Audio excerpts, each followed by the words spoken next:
காவல்காரு பூக்களை காக்கும் தோட்டக்காரு பூவாக நான் தான் இருக்கிறேன் எனக்குள்ள மனமாக நீ தான் இருக்கிற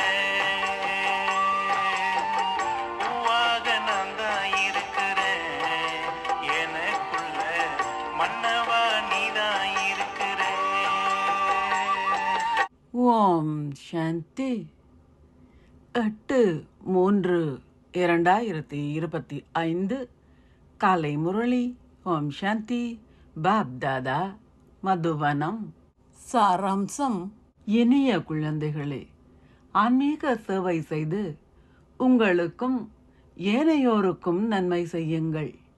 உங்கள் இதயத்தை தந்தைக்கு உண்மையாக வைத்திருந்தால் நீங்கள் தந்தையின் இதயத்தில் இருப்பீர்கள். கேள்வி: அக்குழந்தைகளினால் ஆத்ம உணர்வில் நிலைத்திருப்பதற்கு முயற்சி செய்ய முடியும்.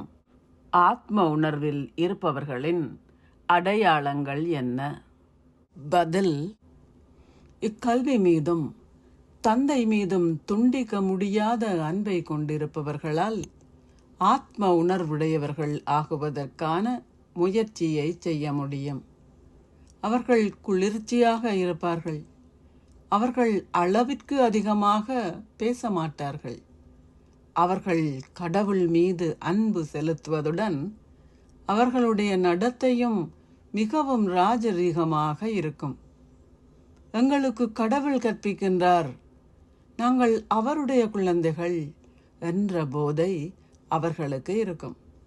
அவர்கள் மற்றவர்களுக்கு சந்தோஷத்தை கொடுப்பதுடன் ஸ்ரீமத்திற்கு ஏற்ப ஒவ்வொரு அடியையும் எடுத்து வைப்பார்கள். ஓம் சாந்தி. தாரணைக்கான சாராம்சம். 1.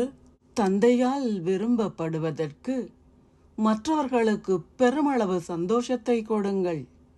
உங்கள் வார்த்தைகளையும் நடத்தையையும் மிக இனிமையாகவும் ராஜரீகமாகவும் வைத்திருப்பதுடன் சேவையாளர் ஆகுங்கள். சேவை செய்யும் போது அகங்காரம் மற்றவர்கள் ஆகுங்கள். 2.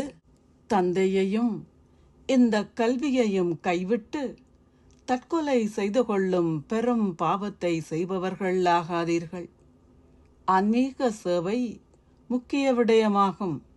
சேவை செய்யும் போது களைப்பு அடையாதீர்கள். இந்த ஞான இரத்தினங்களை தானம் செய்யுங்கள். ஓர் உலோபியாகாதீர்கள். ஆசீர்வாதம்.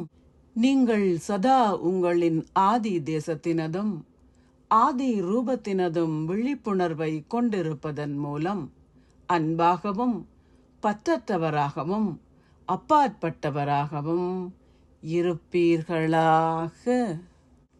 அசரீரி உலகினதும் உங்களின் அசரீரி ரூபத்தினதும் விழிப்புணர்வை கொண்டிருப்பது உங்களை சதா பற்றற்றவராகவும் அன்பானவராகவும் ஆக்குகின்றது.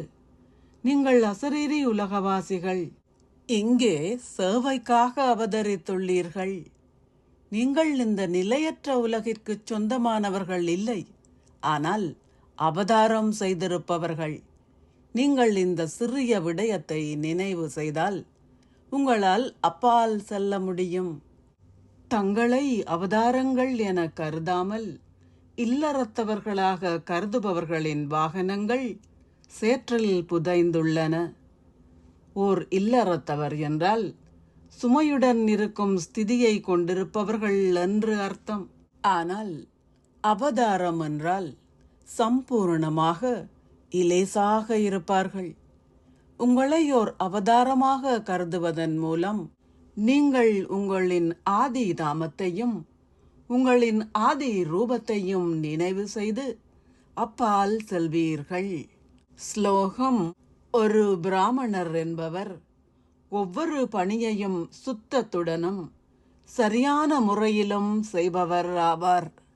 அவ்யக்த சமிக்ஞை. சத்தியம் மற்றும் நல்ல பண்புகளின் கலாச்சாரத்தை கடைபிடியுங்கள்.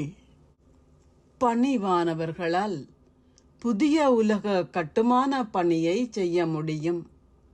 தன்னை ஒரு கருவியாக கருதி பணிவாக இருப்பதே நல்லாசிகளினதும் தூய உணர்வுகளினதும் விதை ஆகும்.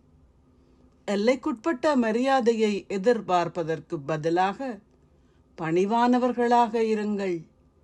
இப்போது நல்ல பண்புகளினதும் சத்தியத்தினதும் புதிய சம்ஸ்காரங்களை உங்களின் வாழ்க்கையில் தாரணை செய்யுங்கள். உங்களின் விருப்பத்திற்கு மாறாக கோபம் அல்லது எரிச்சல் வெளிப்பட்டாலும் உங்களின் இதயபூர்வமாக எனது பாபா என கூறுங்கள். நீங்கள் மேலதிக உதவியை பெறுவீர்கள். ஓம் சாந்தி. நன்றிகள் பாபா.